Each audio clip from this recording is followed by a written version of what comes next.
सब लोग यहाँ पर आए, स्वागत भी करता हूँ आपका। मेरे साथ मेरे बहुत ही परम मित्र हैं और भारतीय जनता पार्टी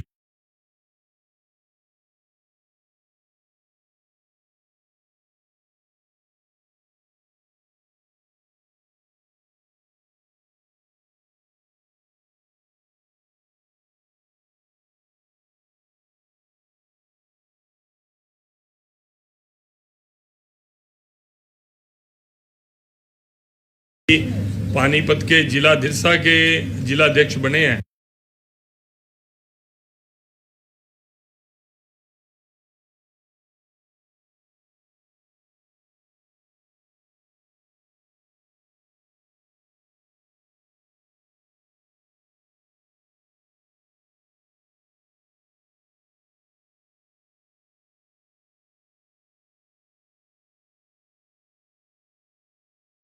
ऐसे आदित्य चौटाला जी हमारे किसान मोर्चा के जिला के अध्यक्ष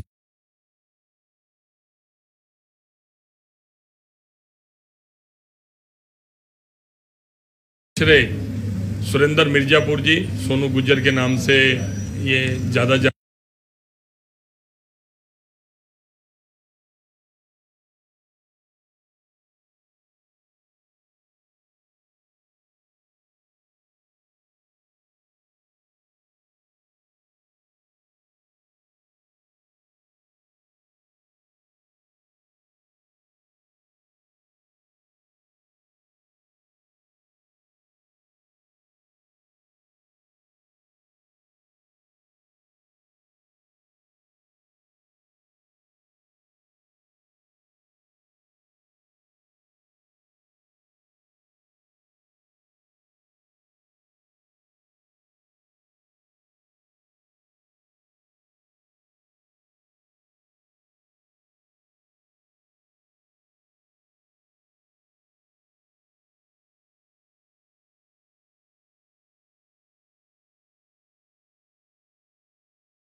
करना।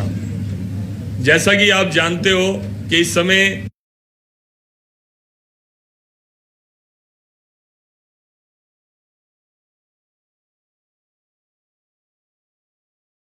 सभी हरियाणा के चैनल्स पर, चाहे वो प्रिंट मीडिया हो,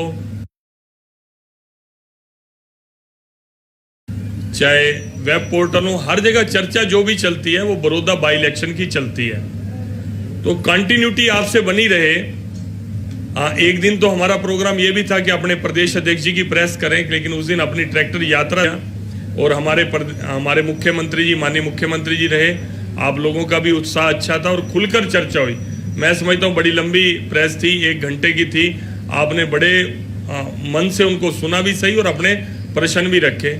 और आज मैं आपके बीच में वो हमारा कम्युनिकेशन बना रहे, मात्र यही था। मैक्सिमम आप क्वेश्चन पूछ सकते हैं। मेरा कहना यही है कि आप लोगों से चाहे कोई भी मामला रहा हो, चाहे वो कृषि बिलों का और उसका पक्ष उन्होंने रखा,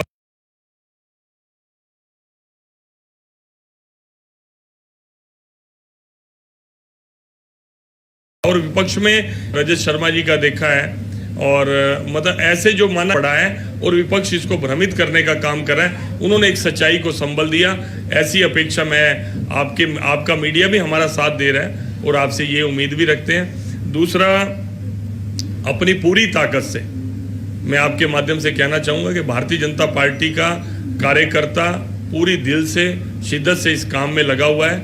और आमने सामने का चुनाव है। कई बार लोग हमें करते हैं कि लगातार हुड्डा साहब 3 बार यहाँ से 15 सालों से जीते हैं। एक ही उनके कैंडिडेट श्री किशन हुड्डा जी अच्छे इंसान थे, आज हमारे बीच नहीं है और उनकी वजह से ये सीट खाली हुई, लेकिन उनके आकार में रहे। और हुड्डा साहब की सरकार थी। और मैं श्री किशन हुड्डा जी के अलावा ज़्यादा जिम्मेवार जो उस वक्त मुख्यमंत्री थे भूपेंद्र हुड्डा जी, उनको मानता हूँ। उनके जो बेटे हैं दीपेंद्र हुड्डा जी, उनको मानता हूँ कि जो ये कहते थे कि हमारा एक घर किलोई है और दूसरा घर हमारा बड़ौदा है। तो आपने एक घर और दूसरे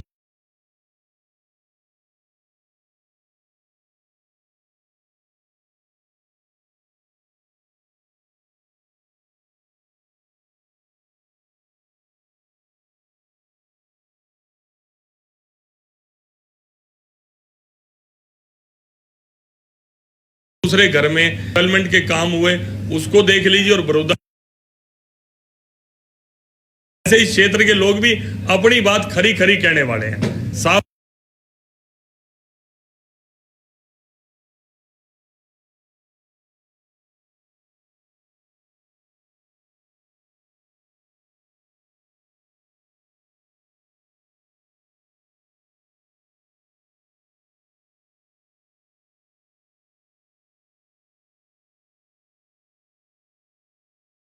बात कहते हैं, स्ट्रेट फॉरवर्ड कहते हैं, लेकिन जिसका भी साथ देते हैं वो दिल से देते हैं। और मुझे लगता है कि इस बार यहाँ के लोगों ने मन बना लिया है कि हम का रास्ता बनाना।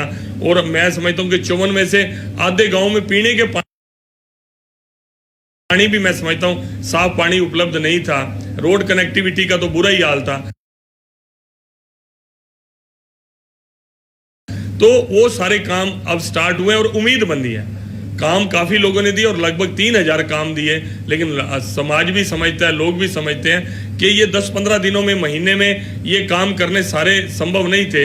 वर्क ऑर्डर भी जारी करने हैं, उनकी फिजिबल रिपोर्ट भी बननी है।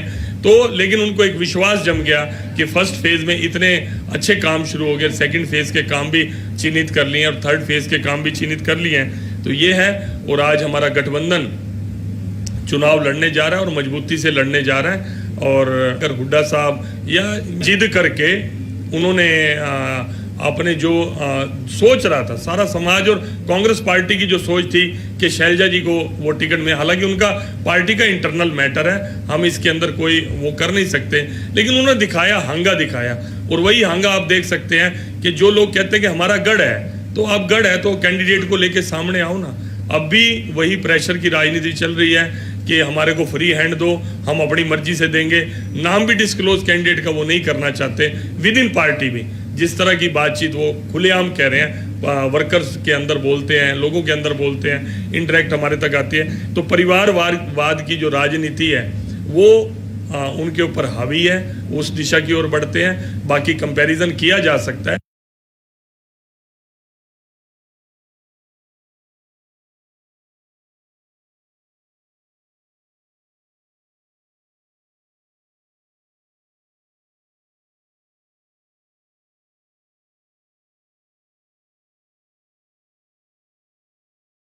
दस साल उन्होंने, मैं आप सबका धन्यवाद करता हूं। आपके मन की कोई जिज्ञासा हो, अगर आप प्रश्न पूछेंगे तो मैं प्रयास करूंगा कि आपके प्रश्नों का उत्तर दे सकूं।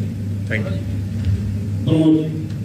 भाटिया साहब, आप लोगों ने जो है कई घोषणाएं की है, जैसे जनता यूनिवर्सिटी की, IMT की और यहाँ पर राइस मिल की, तो क्या ये घोषणाएं रहेंगी या इनको आप क्रियान्वित कर पाएंगे? लोगों को ऐसा लग रहा है कि ये घोषणाएं अभी क्रियान्वित नहीं हो पाएंगी। नहीं, ये लोगों को तो लग रहा है कि ये पूरी होंगी, लेकिन विपक्ष ये कह के भ्रम फैला रहा है कहीं इस चक्कर में उनकी पर्ची खत्म ना हो जाए, क्योंकि लोग जुड़ते दिख रहे हैं उनको। हालांकि मैं स्टार्टिंग में आया, कुछ लोग मजाक भी करते थे, भाई यहाँ वो जातियों पे चला जाता है, हरियाणा की राजनीति जातियों पे भी चली जाती है। वो कहने लगे भाई ये संजय भाटिया, भाई वो पंजाबियों की पर्ची तो आड़े बड़ौदा में है कौन, 48 पर्ची हैं और यो इंचार्ज बन के आ गया। इस तरह की बात बोलते थे, इस तरह ही करते थे। लेकिन मैं जब लोगों के बीच में बैठा, बातचीत हुई, इतना समय मैंने लगाया, आज वो मैं समझता हूँ मुझे बिल्कुल अपने परिवार के सदस्य की तरह मानते हैं और मन की बात करते हैं और कहते हैं भाई साहब अब हमें विश्वास हो गया कि आपने जो बात निकाली मुंह से वो सारी पूरी हुई। हमें पूरी उम्मीद है कि आप ये काम को पूरा सिरे चढ़ाओगे और मैं आपको विश्वास दिलाता हूँ 100% जो भी घोषणा हुई है वो आप देखिए, जो पिछली सरकार की भी घोषणाएं और जो शिलान्यास थे वो काम आके हमारे ही टाइम में पूरा हुए। बात किसानों के हित करने वाले लोग, जब किसान को फसल के उजाड़े का पैसा देना होता था कुछ नहीं देते थे, 10 साल का उनका फसल खराबे का मुआवजा देख लो और पहले 3 साल का ही ये बीजेपी की सरकार जो कहते हैं किसानों के विरोधी है, उनका मुआवजे का आकलन कर लो। जिस तरह से खरीद हर फसल की सुनिश्चित की गई इस सरकार के अंदर। मैं एक बात कहता हूं उनसे, कई बार बड़ी बड़ी बात करते हैं विपक्ष के, उनका राजनीति का तजर्बा भी ज्यादा है, प्रेस कॉन्फ्रेंस करने का भी तजर्बा ज्यादा है। वो काम आके हमारे ही टाइम में पूरा हुए। बात किसानों के हित करने वाले लोग, जब किसान को फसल के उजाड़े का पैसा देना होता था कुछ नहीं देते थे। 10 साल का उनका फसल खराबे का मुआवजा देख लो, और पहले 3 साल का ही ये बीजेपी की सरकार जो कहते हैं किसानों के विरोधी है, उनका मुआवजे का आकलन कर लो। जिस तरह से खरीद हर फसल की सुनिश्चित की गई इस सरकार के अंदर। मैं एक बात कहता हूं उनसे, कई बार बड़ी बड़ी बात करते हैं विपक्ष के, उनका राजनीति का तजर्बा भी ज्यादा है, प्रेस कॉन्फ्रेंस करने का भी तजर्बा ज्यादा है। वो काम आके हमारे ही टाइम में पूरा हुए। बात किसानों के हित करने वाले लोग, जब किसान को फसल के उजाड़े का पैसा देना होता था कुछ नहीं देते थे। 10 साल का उनका फसल खराबे का मुआवजा देख लो, और पहले 3 साल का ही ये बीजेपी की सरकार जो कहते हैं किसानों के विरोधी है। बहुत बढ़िया बहन जी, आपने मेरे मन की बात ले ली और बड़ा अच्छा प्रश्न किया। ट्रैक्टर यात्रा, आपने सोचा कि हमने भी ट्रैक्टर यात्रा की।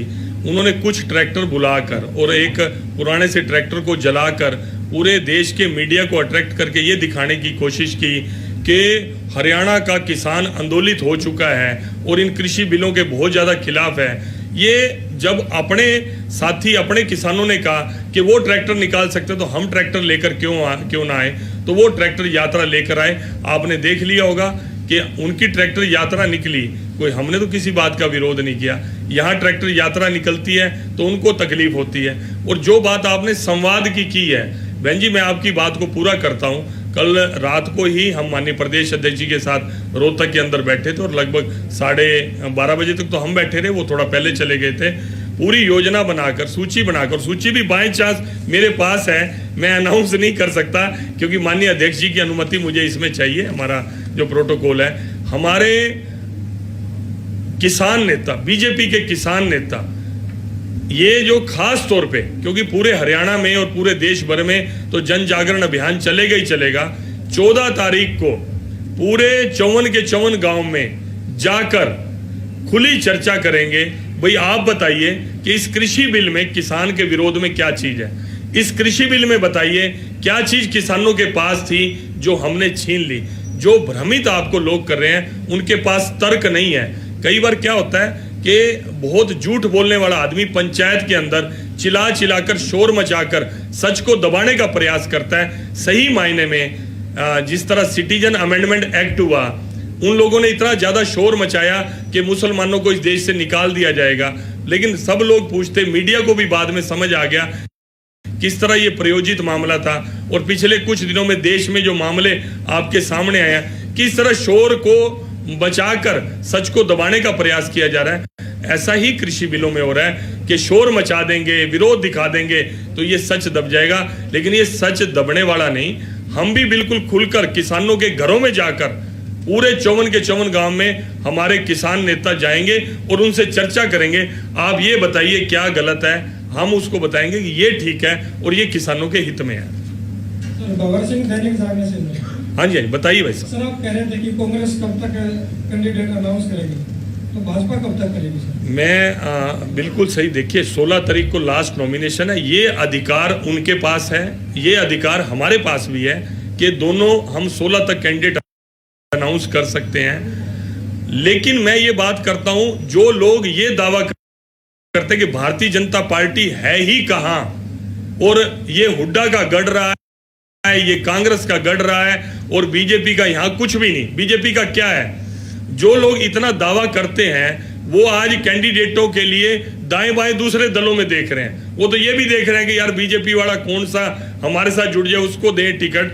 मैं तो उनकी बात करता हूं, हम तो पूरी तरह से पहली बार कमल खिलाने के लिए पूरा प्रयास कर रहे हैं, पूरी मेहनत कर रहे हैं। हमने कभी नहीं कहा कि बड़ौदा हमारा गढ़ रहा है। हम तो खुलेआम कह रहे हैं कि बड़ौदा में हम कभी चुनाव नहीं जीते, लेकिन हम पहली बार जीतने जा रहे हैं। हम उस आत्मविश्वास के साथ चुनाव लड़ रहे हैं। लेकिन जो ये मानते कि बीजेपी है ही नहीं, मैं कहता हूं उनको क्या दिक्कत आ रही है।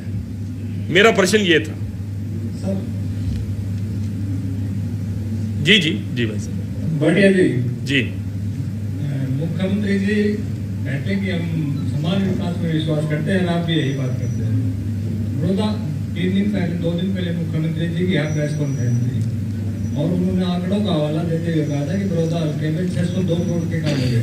बिल्कुल ये बिल्कुल उन्होंने जो आपको आंकड़ा दिया बिल्कुल ऑन रिकॉर्ड है, कोई गलत वो ना, वैसे भी वो बिल्कुल सारी मेरा अभी मैं प्रश्न समझ गया आपका, इसलिए पहले बोल पड़ा था। बताओ, पानी पिलाओ भाई। हाँ कोई हमारा भी अटक सकता है, आप भी कहोगे भाई पानी पीने लगे। हाँ जी हाँ जी। तो आप 6 महीने से यहाँ पे विधायक नहीं थे, तो मुख्यमंत्री ने 6 महीने में बड़ौदा में दे दिए 300 करोड़ रुपए। अब जो समान विकास की बात है, गोहाना में दिया नहीं 1 रुपया, दूसरे हल्कों में भी मेरे हिसाब से बहुत कम पैसे दिए गए, तो समान विकास की बात कैसे? बिल्कुल बिल्कुल बिल्कुल आपने सही कहा, और मैं ईमानदारी से स्वीकार करूंगा कि बड़ौदा विकास के मामले में हरियाणा के अन्य हलकों से पिछड़ा हुआ था। कहीं ना कहीं ये बात सरकार तक पहुंचाने में कम्युनिकेशन गैप था, मैं इस बात को ईमानदारी से स्वीकार करूंगा।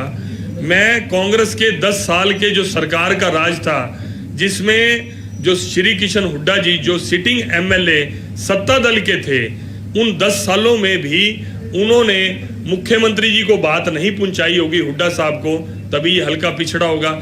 लेकिन मेरा प्रश्न हुड्डा साहब से भी है, जो इस हल्के को अपना घर बताते हैं, अपना गढ़ बताते हैं, उनको ये चिंता करनी चाहिए थी। उसके बाद 5 साल भारतीय जनता पार्टी की सरकार आई, श्री किशन हुड्डा जी के अंदर वो ना तो जुनून और ललक था डेवलपमेंट को लेकर, क्योंकि इस क्षेत्र से अपने आप को शायद वो जुड़ा हुआ नहीं मानते होंगे। वही कम्युनिकेशन गैप उन्होंने सरकार के साथ भी रखा कि जिस तरह का कांग्रेस का रवैया रहा कि अपोजिशन के हलकों के अंदर वो ध्यान नहीं देते थे, उस सोच को लेकर श्री किशन हुड्डा जी ने इस हलके के विकास के कोई भी काम की बात ऑन रिकॉर्ड है विधानसभा के अंदर एक बार भी नहीं रखी। ऑन रिकॉर्ड चलता है विधानसभा सत्र जब चलता है, जो विधायक अपोजिशन के भी रखते थे, उन हलकों में उतना पैसा लगा, हर हलके की रिपोर्ट उन्होंने दी, विपक्ष के हलकों की भी दी, श्री किशन हुड्डा जी ने वो भी नहीं रखा। लेकिन मैं स्वीकार करता हूं, मैं 2-3 महीने से यहां बैठा और मैं व्यक्तिगत बातचीत भी आपसे शेयर करने को, हालांकि लाइव हो रहा है, मैंने खुद सीएम साहब को कहा कि मैंने कहा सीएम साहब, मैं ईमानदारी से कहता हूं कि बड़ौदा को जिसको कहते हैं विकास छू के भी नहीं गया, कोई प्लान्ड वे में नहीं हुआ। यहाँ के बच्चे पढ़ने लिखने में बहुत शौक रखते हैं, कंपटीशन देने में बहुत शौक रखते हैं, लेकिन उनको अवसर नहीं मिला।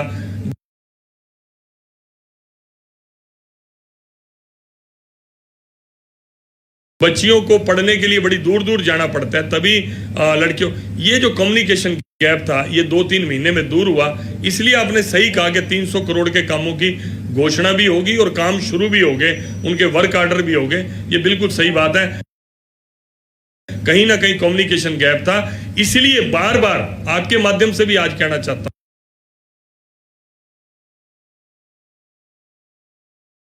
हूं कि 4 साल भारतीय जनता पार्टी और जेजेपी की सरकार,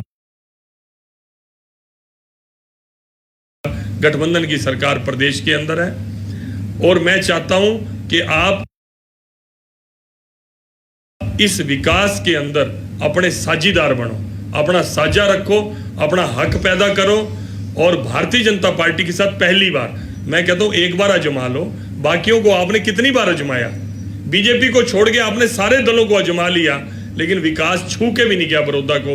अभी 3 साल का जो कम्युनिकेशन गैप खत्म हुआ, उसमें डिफरेंस नजर आ गया। आप सोचिए कि अगर ट्रेलर इतना खूबसूरत है तो फिल्म का अंदाज करके देखो कितनी जबरदस्त होगी। ये तो अभी झांकी है, फिल्म अभी बाकी है। 4 साल की फिल्म भी आप देखोगे कितना जबरदस्त यहाँ पर विकास होगा।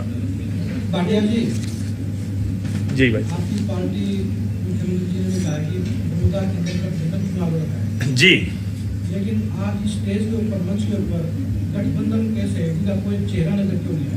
नहीं, ऐसा हो सकता है। देखिए, मैं शायद मेरी भी बातचीत नहीं हुई किसी से, और प्रेस कॉन्फ्रेंस के अंदर होना, अभी हमारे स्टार प्रचारकों की लिस्ट है, अभी हमने ओपन नहीं की, जो वहाँ भेजी है, जो जेजेपी के नेता हैं हमारे स्टार प्रचारक हैं, उसके अंदर जो नाम हमने लिए हैं उस हिसाब से लिए हैं। जब अभी फील्ड के अंदर अब जाने वाले हैं, उसमें जेजेपी के नेता फील्ड में जाने वाले हैं। देखिए, एक ही समय में ये अभी इस समय प्रदेश अध्यक्ष जी कहीं और एक्टिविटी कर रहे हैं, यहाँ पर हमारे जिला अध्यक्ष हैं मोहन कौशिक जी, वो कोई और एक्टिविटी में है, वहाँ पर मोदी जी का लाइव चल रहा था। रमेश कौशिक जी किसी और एक्टिविटी में। ये नहीं होता कि आप किसी भी एक्टिविटी के अंदर हर वक्त हर व्यक्ति उपस्थित हो सकता है, सब किसी ने हो जब खुलेआम आकर हमारे हरियाणा भवन के अंदर मीटिंग हुई, मैं भी वहीं था, माननीय मुख्यमंत्री जी के साथ प्रदेश अध्यक्ष जी और जेजेपी की तरफ से 3 नेता गए हुए थे। उन्होंने खुलेआम वहां पर ओपन होकर बोला कि अब गठबंधन चुनाव लड़ेगा और पूरी ताकत के साथ लड़ेगा। बार बार ये आकर मीडिया के सामने बताने की मैं समझता हूँ कोई जरूरत नहीं है।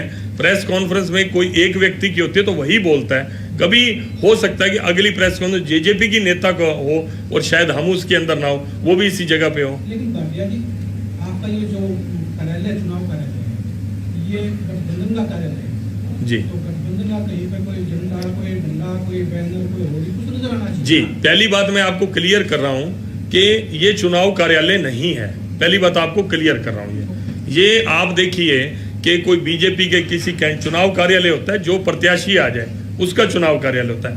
ये भारतीय जनता पार्टी का कार्यालय है। और अगर आप जैसे जेजेपी के साथ 2-3 बार मीटिंग होगी तो वो झंडा डंडा तो छोड़ो, आप उनके कार्यकर्ता भी आपको इसी कार्यालय में मिलेंगे। और आपका धन्यवाद। आप कोई हमारे से चूक भी हो, मैं तो चाहता हूं कि सुझाव के नाते थे, ये आपका प्रश्न नहीं था, मैं समझता हूँ ये सुझाव था, आपने इसके लिए मैं आपको धन्यवाद देता हूँ। भाटी साहब, मेरा एक सवाल आपसे, जैसे कि गठबंधन पर लगातार बातचीत चल रही है, तो गठबंधन के कैंडिडेट के तौर पर क्या किसी मांग को उतारा जा सकता है? देखिए, उनका नाम आप ले रहे हैं, कोई दूसरा किसी और का नाम लेगा, मैं उनके नाम पर हाँ बोलूं या ना बोलूं, इसका मतलब निर्णय करने वाला मैं हूं। हमारे यहाँ सेंट्रल पार्लियामेंट्री बोर्ड है, स्टेट भी केवल रिकमेंडेशन दे सकता है, निर्णय करना उनका, वो किसी को भी उतार सकते हैं। बढ़िया जी, आप कहते हो कि बेटी बचाओ बेटी पढ़ाओ पर आप ज्यादा जोर देते हैं। अब की बार, अब तक बड़ौदा उसमें इतिहास में जब तक हरियाणा बना है, अब तक किसी भी पार्टी ने किसी महिला को टिकट नहीं दिया। क्या बीजेपी ये काम कर सकती है? देखिए, वैसे बड़ी मजेदार बात भी है और आप इसमें आप बहुत सीनियर पत्रकार हैं, मैं उस नाते से देखिए, मैं कहता हूँ संभावनाओं से इनकार नहीं किया जा सकता। बेटी भी चुनाव लड़ सकती है, बेटा भी चुनाव लड़ सकता है, बड़ा भी लड़ सकता है, छोटा भी लड़ सकता है। लेकिन मैं आपसे एक बात कहता हूं, बेटी बचाओ बेटी पढ़ाओ पे जोर देते हैं, ये क्या है? इसका अर्थ अभी कोई घटना घट जाए, परिवार में पति पत्नी का झगड़ा हो जाए और वो जाकर थाने में यही बात कहती है कि आप बेटी बचाओ बेटी पढ़ाओ की बात करते हो और मेरे पड़ोसी ने या मेरे हस्बैंड ने या मेरे बेटे ने। सवाल ये अवेयरनेस कैंपेन थी। आप देखिए भाई साहब, जब इस कैंपेन लॉन्च पानीपत के अंदर हुई और प्रधानमंत्री नरेंद्र मोदी जी ने की, उससे पहले हमारी समाज का माइंड सेट क्या था? बड़े एलीट वर्ग में, बड़ी बड़ी जेंट्री के अंदर जो बड़े उत्साह से कहते थे, लेडीज बोलती थी, आपस में महिलाएं बात करती थी, जी मैंने अबॉर्ट करा लिया। अबॉर्ट करा लिया मतलब मैंने अबॉर्शन करा लिया, क्योंकि मेरी पहले बेटी थी, दूसरी बेटी का भी मैंने टेस्ट कराया कि दूसरी बेटी आ रही थी, इसलिए मैंने उसका अबॉर्शन करा लिया। कितने गर्व से ये बातें समाज में प्रचलन थी। सास कहती थी पहले 2 लड़की हैं बेटी, मैं तीसरी लड़की का फायदा नहीं, टेस्ट करा ले, तीसरी हुई तो तू इसको गिरा दियो। इस तरह के हल्के स्तर की बात, जीव हत्या की बात हमारे समाज में बड़े गर्व के साथ की जाती थी। लेकिन बेटी बचाओ बेटी पढ़ाओ का ये जो एक अवेयरनेस कैंपेन मोदी जी ने चलाई, उसको हम अन्य बातों से जोड़ रहे हैं। लेकिन उसके बाद चेंज देखिए, आज लुक के छुप के स्टेट से बाहर जाके, कोई परसेंटेज भी नहीं कह सकते 1-आधा%, कोई करता होगा तो करता होगा, लेकिन आज बेटियों को पैदा करने में भी गर्व होता है, आज बेटियों को पढ़ाने में गर्व होता है। बेटे पढ़ाई में इतने होशियार नहीं है, बेटियां ज्यादा टॉपर हैं। आज जिसके घर में बेटी आती है वो खुशी से बोलता है।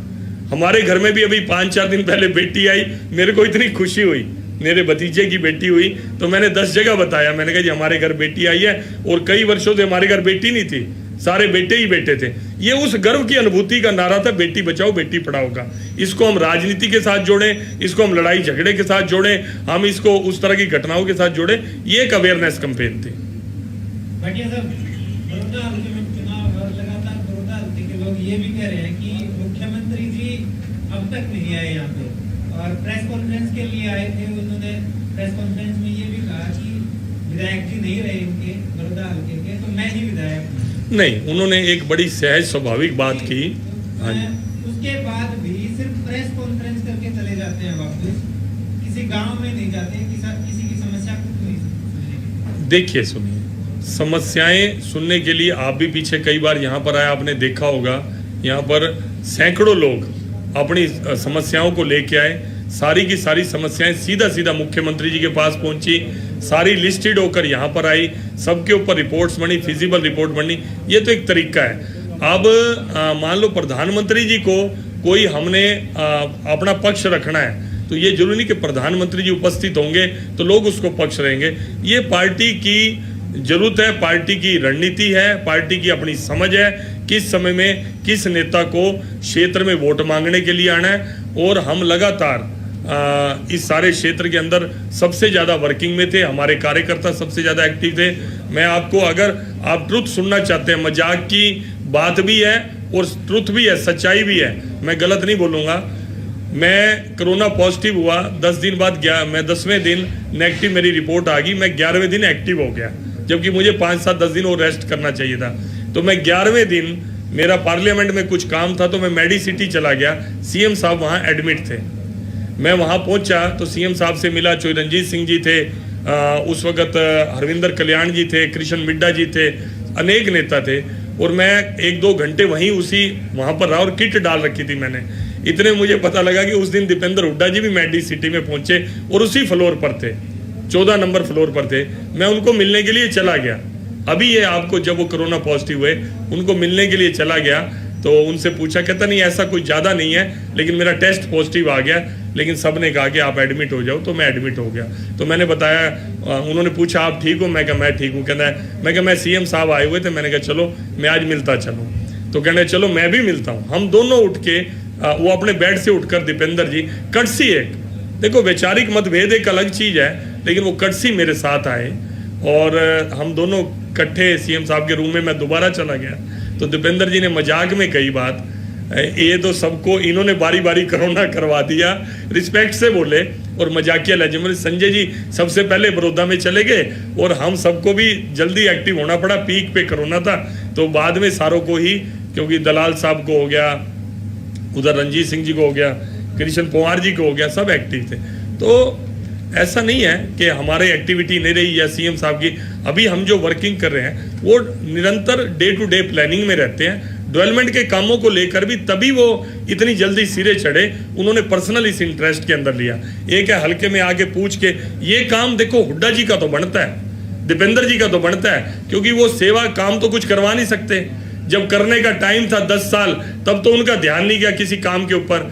अब आके वाणी सेवा तो कर सकते हैं, आगे देखेंगे ओहो ये कमी आ रही है, अच्छा ये पानी भरा खड़ा है, अरे पानी भरा खड़ा है तो 10 साल आप क्या कर रहे थे? बनवासा का चक्कर काट दिया, इसका चक्कर काट दिया।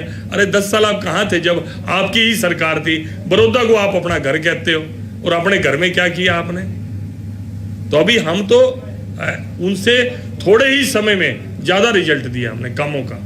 भाटिया जी भाई साहब जी, जिस तरीके से हम पत्रकार गांव में जाते हैं, सर्वे करन जावा, 6 महीना था जिस तरीके से बड़ौदे के मकाम लाए, एक बुजुर्ग हमने ये सवाल पूछा था कि आप यहाँ से किसको एमएलए बनाओगे, किसको जिताओगे?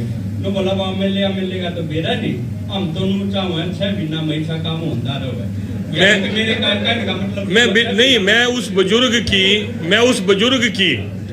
बुजुर्ग की बात को सपोर्ट करता हूँ। उन्हें बहुत बढ़िया कहा, मैं उस बुजुर्ग की बात को सपोर्ट करता हूं कि भाई इतना जो 20-30 साल में कोई काम नहीं हुआ। ये मेरे कांग्रेस के मित्र हैं, उनका नाम नहीं लेता मैं, क्योंकि वो भी कांग्रेस से टिकट सीकर हैं और वो बड़े होपफुल हैं भाई उनको, इसलिए मैं उनका नाम नहीं ले रहा कि उनके कोई पॉलिटिकल सिस्टम में फर्क आए। उन्होंने मजाक, हम रात को 11-11:30 बजे हंसी मजाक भी करते हैं, वो भी कहने लगे हम तो चाहे हैं भाई ये 2-4 महीने इलेक्शन और आगे चला जाए, काम बढ़िया हो जाए। मैं कहा तुम जिगरा सा रखो, तय अपने नेता ने बोल दे, तू 6 महीने छोड़, तू 4 साल हुई काम चलन दे, हम चलन देंगे, कोई चिंता वाली बात नहीं। तो हम तो उस बुजुर्ग की बात को सपोर्ट करते हैं कि उनको ये खुशी हुई कि हमारा विधायक नहीं है। देखो उस बात के लिए परमात्मा को हम चाहते हैं कि उनके अपने चरणों में उनको स्थान दे और वो अच्छे इंसान थे। लेकिन ये दुर्घटनावश हुआ कि यहाँ के विधायक नहीं है, और 3 महीने में पता लग गया। अब वो रहते तो किसी को विकास की झलक भी नहीं मिलनी थी। उन्होंने तो, हमारी बुजुर्ग ने हमारी बात को सपोर्ट किया। हम इसी तरह का ही काम चालू रखेंगे भाई साहब। सर नमस्कार। जी भाई साहब। मैं हरिपुर में से हूं। जी जी भाई साहब। सर एक सवाल मेरा है जी। और ये सवाल ये है कि सरकार ने जो 3 अध्यादेश जो लेकर आई है, तो इसमें क्या है कि सरकार लेते हुए MSP जो है वो भी बंद नहीं होगा और मंडियाँ भी बंद नहीं होगी। तो अब इसमें सवाल ये है कि सरकार भी खुद ये कहती है कि जो जिन फसलों का MSP है उनको जो है MSP पर खरीदा ही जाए। तो इसमें किसान जो एक मांग कर रहे हैं वो कह रहे हैं फसल खरीद का जो गारंटी कानून बनाया गया है, तो इसमें सरकार को आपत्ति क्या है कि फसल खरीद का गारंटी कानून, क्योंकि सरकार को ऐसा नहीं कहती कि भाई हमें MSP पर खरीदेंगे, तो उसमें गारंटी कानून बनाने में अड़चन क्या आ रही है? इसमें किसान की संतुष्टि के लिए सही नहीं, अगर बच्चे के दांतों में कीड़ा लग जाए और वो जिद करे मैंने तो टॉफी दो, मैंने चॉकलेट दो, तो माँ बाप की क्या जिम्मेवारी है उसको टॉफी और चॉकलेट उसके मुंह में डाल दे। उसको समझाना पड़ेगा, बेटा ये इसमें तेरे दांत खराब हो जाएंगे, तू मीठा ज्यादा ना खा। आज ये अगर हम ये बोल दें कि MSP से नीचे कोई खरीद नहीं करेगा, जब सरकार मिनिमम सपोर्ट प्राइस देती है उसको पूरा किसान की फसल को वो रेट मिलता है, उसके बाद आप देखो बाजरे का रेट डाउन आता है, जिस सपोर्ट मिनिमम सपोर्ट प्राइस जिस फसल को जाता है, उसके बाद अगर किसान को मार्केट का जो व्यापारी है अगर वो चीज नहीं खरीदे, अगर हम बोलेंगे भी 2000 में आपको ये खरीदना है, ये धान 1975 का खरीदना है, या 1900 जो भी रेट है, या 2100 का खरीदना है, गेहूं 1975 का खरीदना है, तो जब उस वक्त फिर अगर व्यापारी खरीद नहीं करेगा, किसान फसल क्या करेगा रख के?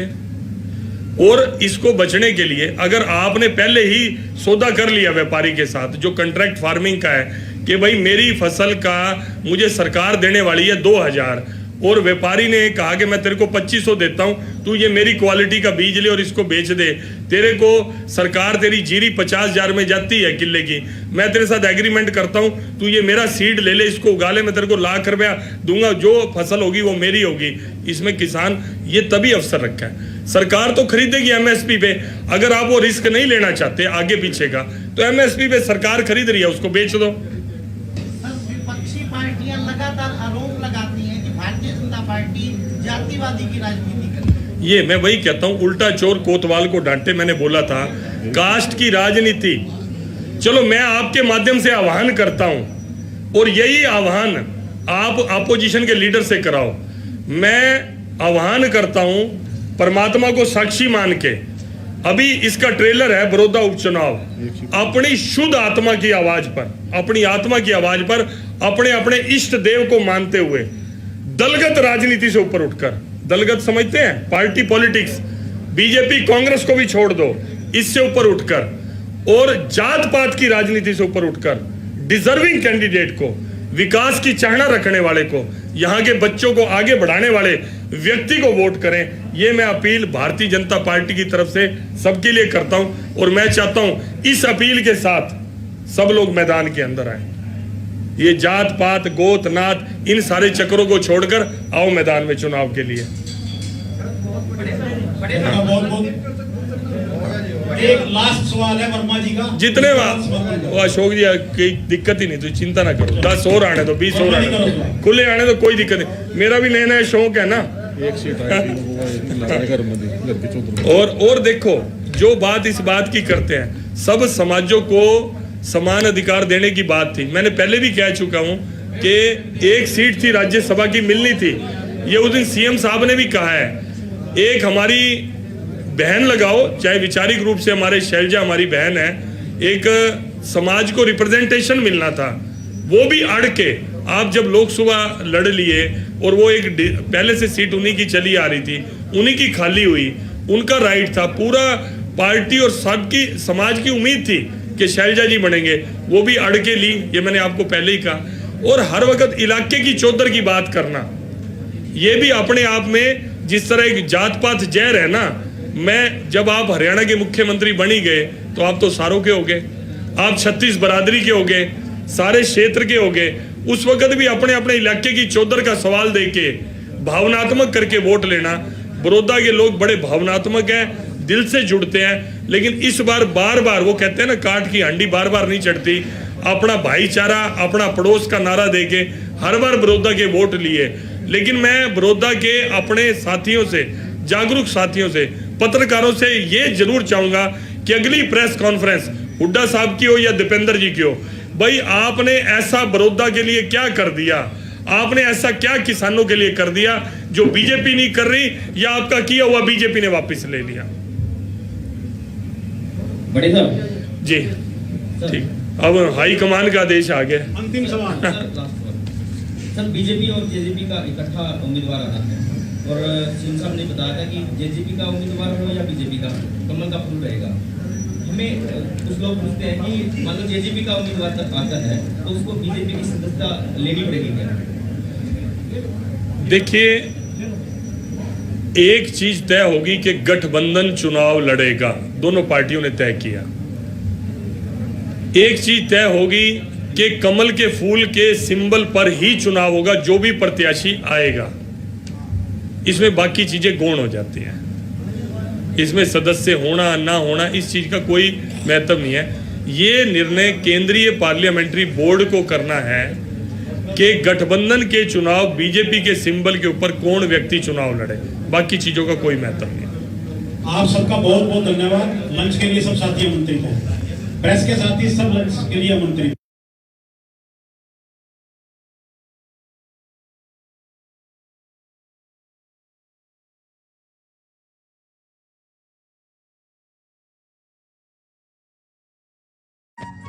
सिसु घाटी में